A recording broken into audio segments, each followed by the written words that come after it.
Mas eu queria hoje trazer um assunto que esse sim eu considero um assunto leve. Leve em até determinado ponto. Vocês vão entender por que eu estou falando isso.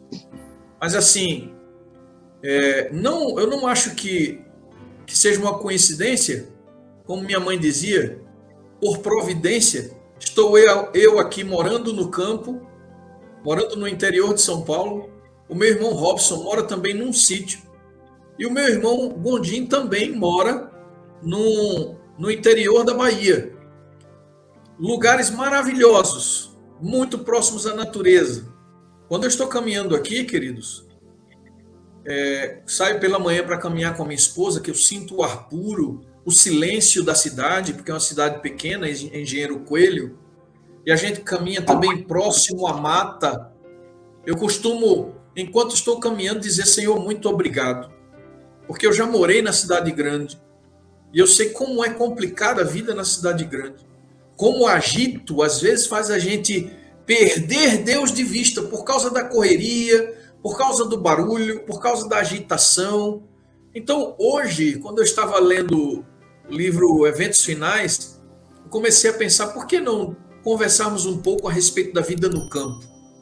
E eu queria aproveitar que meu irmão Lito está aqui e perguntar para ele: Lito, como é que é a sua vida aí, vivendo no interior da Bahia? Eu sei que você tem algumas coisas que você planta aí na sua terrinha. Não é uma terrinha muito grande, mas você ama esse espaço que você tem aí e você trabalha nessa terra aí. Fala um pouquinho dessa experiência e aproveita, fala também o que o Espírito Profecia comenta a respeito dessa oportunidade que Deus nos dá e esse convite, na realidade, que Ele nos faz, né? De, se pudermos, fique bem claro, morarmos no campo. Fala aí pra gente, da tua experiência. Eu estou morando aqui numa cidade que tem 40 mil habitantes, mas só que eu não moro nela, né, na parte urbana. Eu moro mais na parte agrícola, né, a parte mais distante, que é Capoeiro Sul, que fica no alto da montanha. No alto, não exatamente da montanha, mas na parte mais alta, né? Então, é uma experiência inovadora, porque é gostoso demais, né? A gente se sente mais seguro, cria os filhos mais próximos da natureza, aprendendo lições que lhes aproximam mais de Deus, né? E é o que Ellen White defende nesse livro que nós estamos lendo, né? Do bem que faz para nós adultos e para os filhos. Eu estou sempre aprendendo coisa nova aqui, porque eu tenho um quintal grande, eu plantei umas 20 e poucas frutas. Eu tenho aqui abacate, pitanga, jabuticaba, caju, graviola, pêssego, maçã. Bom É uma loucura demais, aqui, hein? né? Assim, eu lembro agora de uma menina que escreveu puxando a orelha de Robinho, do Robson, pastor Robson, dizendo: você fica falando aí de cidade, mas não sabe como é duro, não, viu? Não é assim, não, plantando e já dá logo, não. Mas é gostoso, passar o tempo mesmo cuidando e esperando. Agora mesmo eu estou com o pé de saputi aqui, cheio de saputi. E é aquela sapota grande, doce que só mel. Enfim, o pé de amora está cheio de amora, o de goiaba está cheio de goiaba. Enfim, demora, né? Claro, não pode ser assim da noite para o dia. A questão do tempo para Deus é outra grande lição profunda para a gente pensar. Então é bom, né?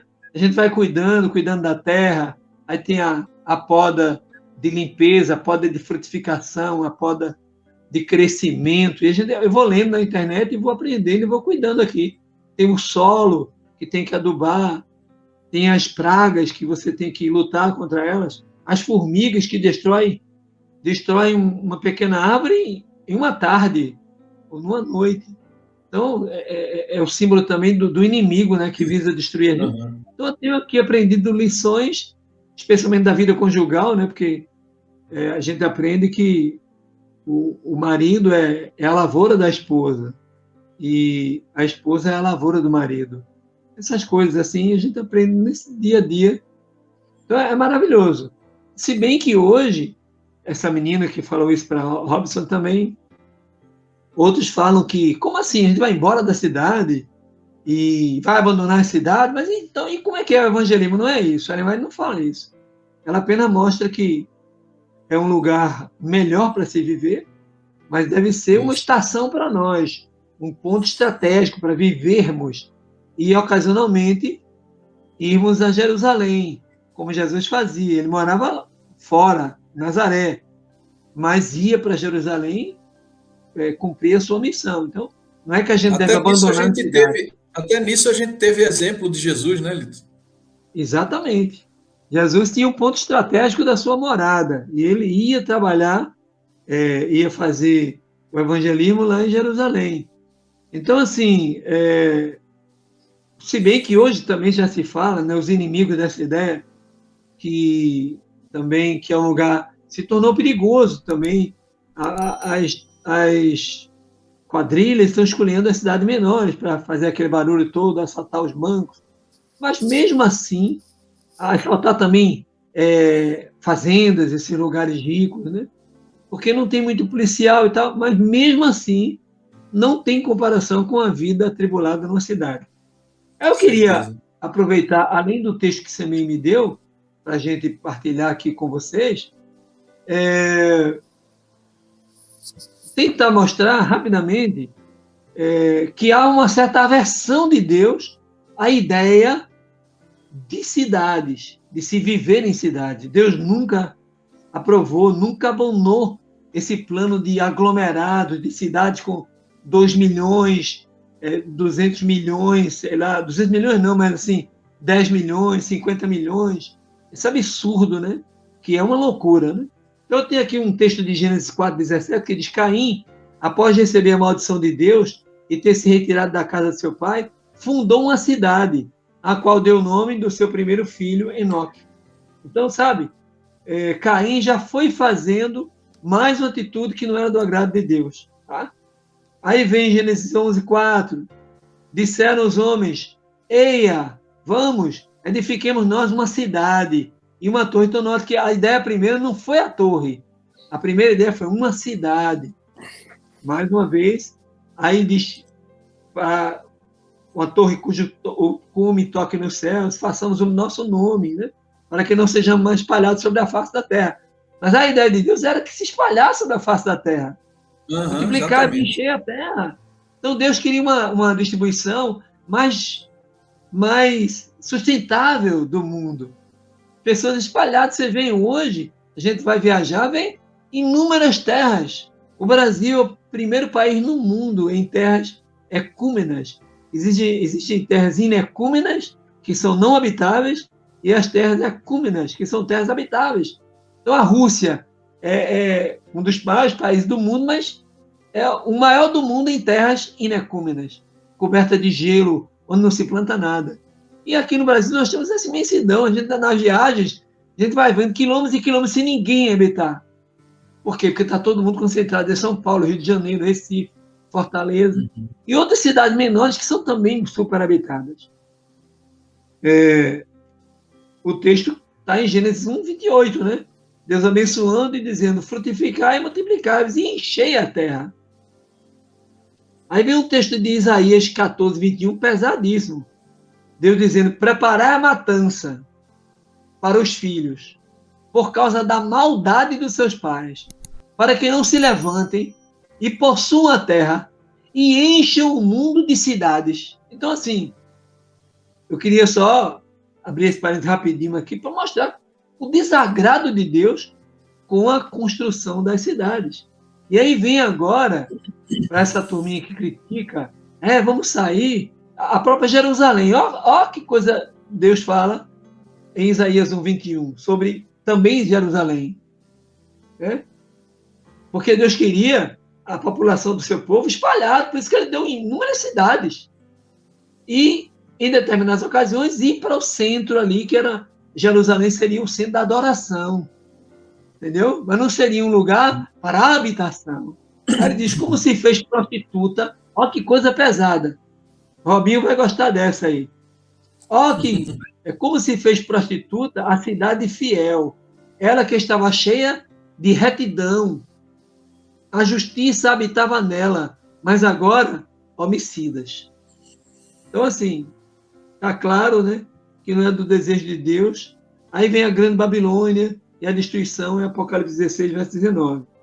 E aí vem agora, justamente esses textos do livro que nós estamos lendo, sendo que esse aqui é de Vida no Campo, né? Ellen White recomendando, desabonando a vida nas cidades e recomendando a vida longe delas. Também é bom a gente esclarecer que o tema de hoje, como disse o pastor Semê, ele é leve, mas vai ficar pesado. Porque agora, o estudo de hoje está voltado para a preocupação de vivermos a nossa vida na cidade. Não é exatamente uma fuga, é a procura Isso. de um lugar melhor para se viver. Só que depois vem a fuga por conta do decreto dominical e a outra fuga por conta do decreto de morte.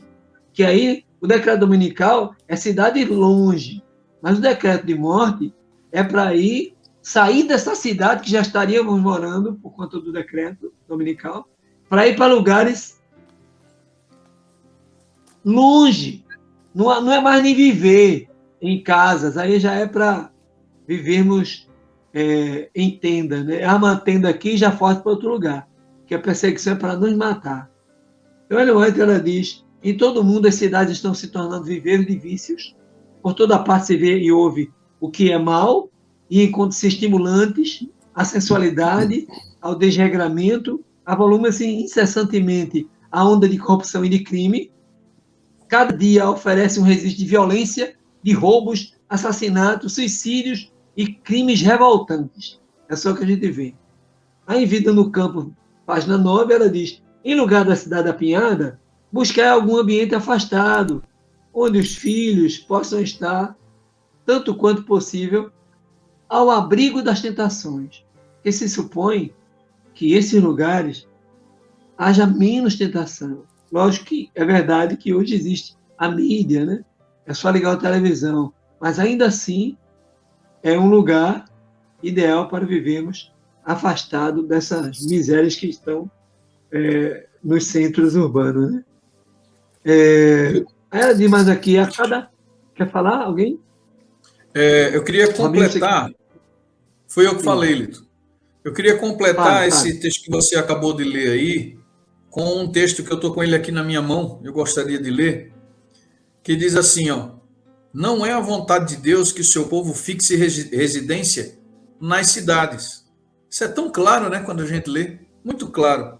Onde há constante agitação, que você foi lendo aí os males da cidade, e aí eu achei esse texto aqui que era um complemento. Onde há constante agitação e confusão. Deveriam poupar os seus filhos de tal coisa, pois todo organismo, olha só, todo organismo é prejudicado pela concorrência, precipitação e barulho. Pela correria, precipitação e barulho. Então, aquilo que a gente falou no início, né? Exatamente. E tem um texto aqui, Semir, que você vai gostar muito, que é um toque que eu acho que pouca gente sabe, que está lá na mesma página 84 do Eventos Finais. Além daquele texto que você me deu, ele diz assim, o Senhor recomenda que o seu povo fixe residência longe da cidade, pois a hora em que não cuidarem, fogo e enxofre vai cair do céu sobre as cidades. Então é interessante, não vai cair para o mundo inteiro, todo o território do mundo, não. O lugar, o alvo principal do fogo e enxofre serão as cidades.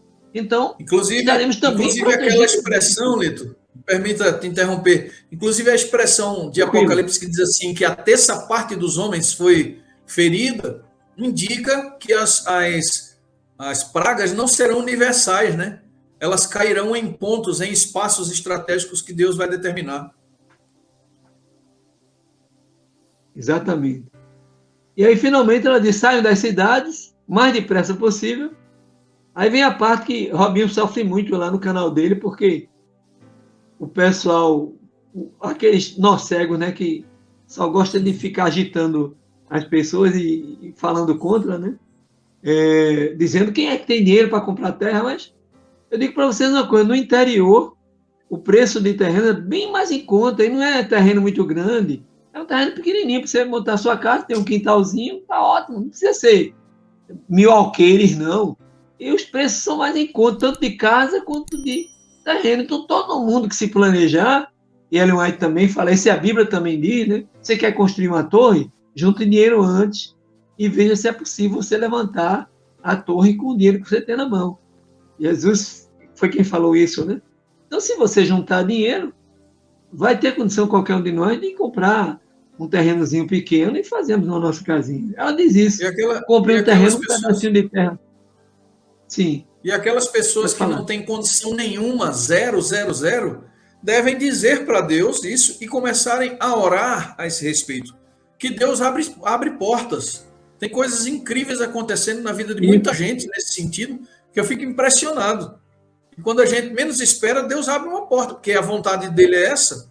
Então a gente deve pelo menos orar a esse respeito, né? É isso. Ela diz que pequeno pedacinho de terra que possa ter um jardim, um pomarzinho, onde os nossos filhos possam ver as flores crescerem e aprenderem lições de simplicidade e pureza, né? Que é o jeito de se viver no interior. Eu estou aqui, pastor Robson recentemente comprou um terreninho, que o Robson é o barão da família, entendeu? Então ele comprou um terreninho um pouquinho maior.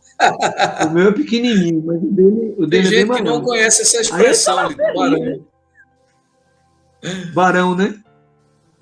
Tem gente que não conhece essa expressão. Né? Mas é só brincadeira, pessoal. Mas é o seguinte, ó.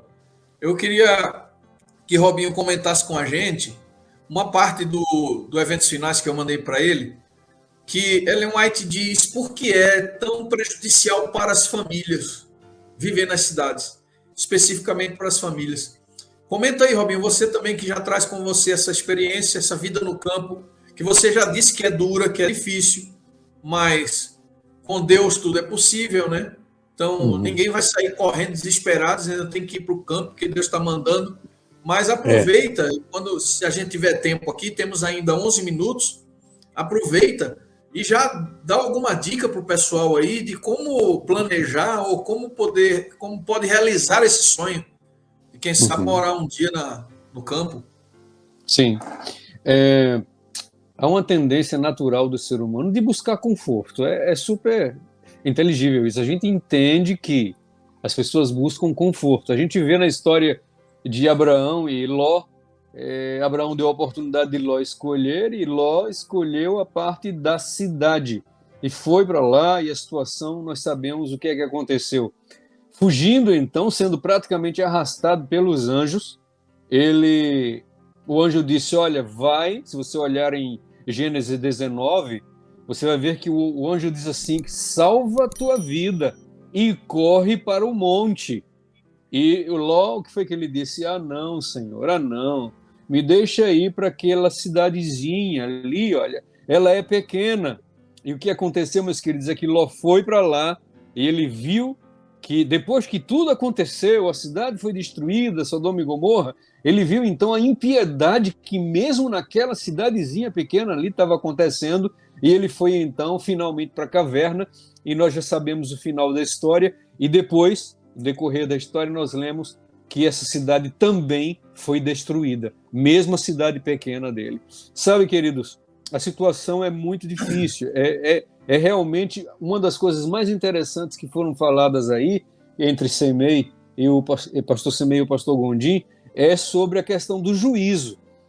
Nós não encontramos em lugar nenhum da Bíblia falando que os juízos de Deus caíram sobre o campo, mas os juízos caíram nas cidades, e assim vai acontecer nos últimos dias. Os juízos não cairão nas montanhas e nem no campo, mas sim nas cidades. As pragas, aonde as pragas irão cair? Sobre as montanhas, sobre o campo ou sobre as cidades? Então, realmente é um assunto que devemos realmente dedicar a nossa atenção, principalmente sabendo e entendendo que estamos na contagem regressiva da volta de Jesus. Eu queria ler aqui um dos motivos, entre tantos que a irmã White falou, um dos motivos que ela nos orienta a ir para o campo e sair das cidades. Não há uma família em 100 que se tenha beneficiado física, mental ou espiritual por morar na cidade. Então você me ouviu bem, não tem uma família em 100 famílias que se beneficiou física, mental ou espiritual por morar na cidade. Então, meus queridos, tirai vossos filhos dos cenários e sons da cidade, para longe do estrépito, do ruído de bondes e carroças, e eles terão uma mente mais sadia. Olha só, na época de Irmão White, barulho era considerado nos bondes, pelos bondes e pelas carruagens. Agora, olhe, trazendo para os dias de hoje, meus queridos, que barulho nós temos? Nós temos os barulhos dos aviões, nós temos o barulho do metrô, nós temos o barulho dos trens, nós temos o barulho dos carros, nós temos o barulho dos caminhões de lixo, dos caminhões de carga, nós temos o barulho dos vizinhos que tocam aquelas músicas a noite inteira, às vezes com volume ensurdecedor. Eu vou confessar a vocês, eu estava morando em Porto Seguro, perto da Orla, foi uma das piores escolhas que eu fiz na minha vida de morar perto da Orla, porque todo final de semana tinha festa e a cama só faltava balançar, pular no meu quarto com o som. Um dia eu saí para tentar resolver o problema, não resolvi nada, porque ninguém conseguia dormir. Então vocês imaginem se na época de White, o barulho de carruagens e de bonde incomodavam a mente das crianças, e agora, meus queridos, na modernidade e com a tecnologia que nós temos, então realmente é preciso tomar uma decisão, aqueles que podem. Mais uma coisa, pais e família, pais com a família afluem às cidades porque na sua fantasia parece ser mais fácil ganhar o pão ali do que no campo. Os filhos, não tendo nada que fazer, não estando na escola, obtêm a educação de rua e contraem hábitos de vícios e dissipação. As cidades estão cheias de tentação. Devemos planejar o nosso trabalho de tal maneira que conservemos nossos jovens o mais longe possível dessa contaminação. E a irmã White também fala que as cidades são um viveiro de vícios. Meus queridos, eu quero aqui falar para vocês o seguinte: muitos falam, eu não posso, eu tenho orado, mas eu não tenho dinheiro.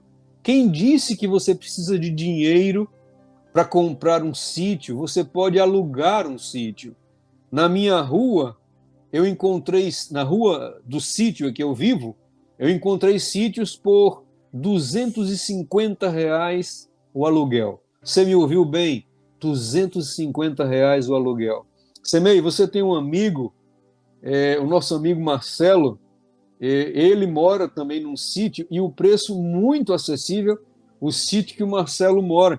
Nós temos também outros sítios que eu ouvi saber dos irmãos de R$500 o aluguel. Então, aonde você encontraria na cidade um local com as bênçãos da natureza, com um pedaço de terra, com o canto dos pássaros, com a brisa suave, o farfalhar das folhas das árvores, toda esse ruído, não vou dizer ruído, mas esses sons medicinais, por R$250, R$500? Agora é preciso entrar no mato para poder achar essas oportunidades.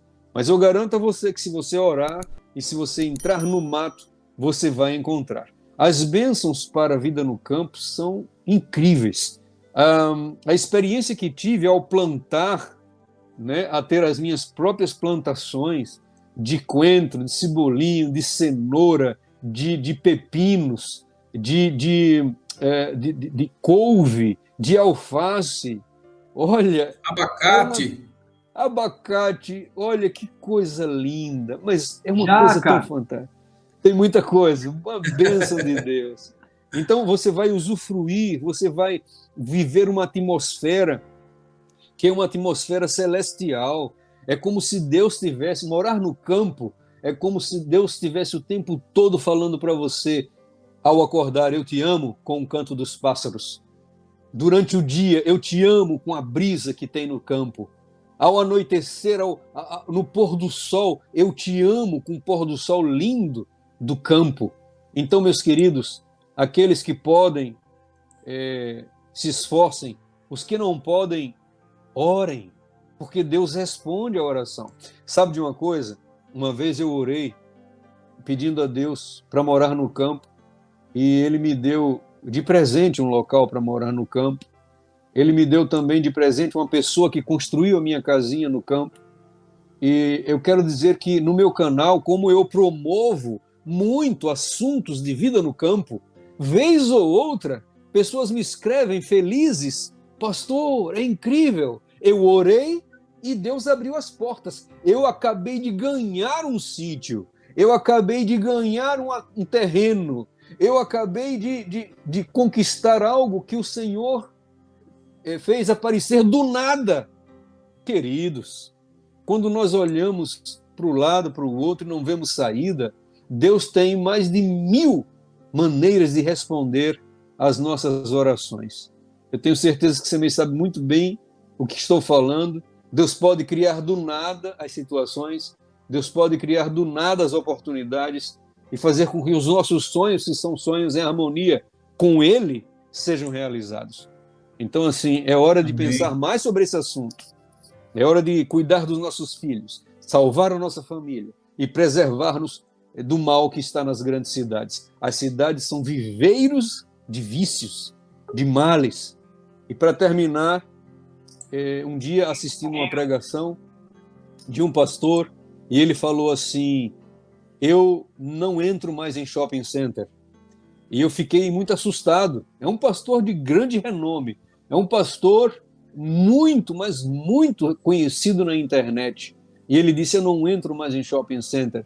Eu fiquei impressionado com aquela decisão. E ele explicando à família e aos filhos o fato do erotismo, da sensualidade, do culto ao materialismo, do consumismo desenfreado. Ele falou que esse lugar não é um lugar para um filho de Deus. Quantos de nós não amamos um shopping center, um centro da cidade? Mas é hora de buscarmos a fé dos nossos pais, de buscarmos os passos, andar nos passos daqueles que foram pioneiros na fé, os nossos pais. E que o Senhor te abençoe muito, você que está ouvindo tudo isso que foi falado aqui. Amém, amém, amém. Olha aí, a Terezinha dizendo assim: ora por nós, preciso morar no sítio.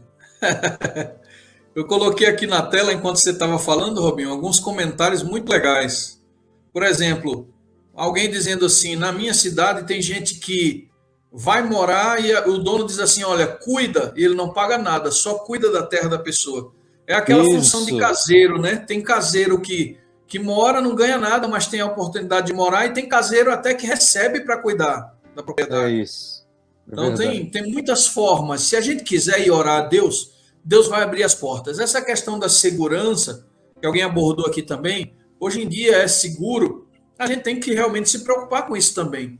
Pegar informações, referências do lugar. Como nós não estamos falando de fuga, como o meu irmão pastor Gondim falou, nós não estamos falando de fuga ainda. Você pode procurar um sítio onde fique cercado de outras terras, de outros moradores, né? Você não precisa se isolar ainda, ficar sozinho, sem apoio de ninguém. Você pode também se organizar com outras pessoas da família para estarem juntos nesse processo. Tem muita coisa que pode acontecer, queridos.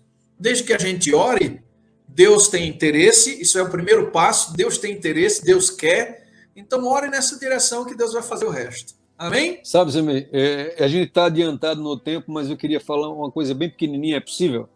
Pois não. O Mauro Carnassale, um dos pioneiros aqui da era moderna a defender a vida no campo, ele fala assim: muitos perguntam se devemos ir para o campo, se está na hora de ir para o campo. E ele fala assim: irmãos, a hora de ir para o campo já passou. A hora de ir para o campo já está acontecendo, porque muito em breve a situação vai estar tão difícil, com as multidões sem comida, com as multidões iradas, que até aqueles que já moram no campo terão que abandonar o campo e irem para os montes. Então, assim, cuidado para a gente não perder o bonde, porque o momento de ir para o campo já está quase acabando.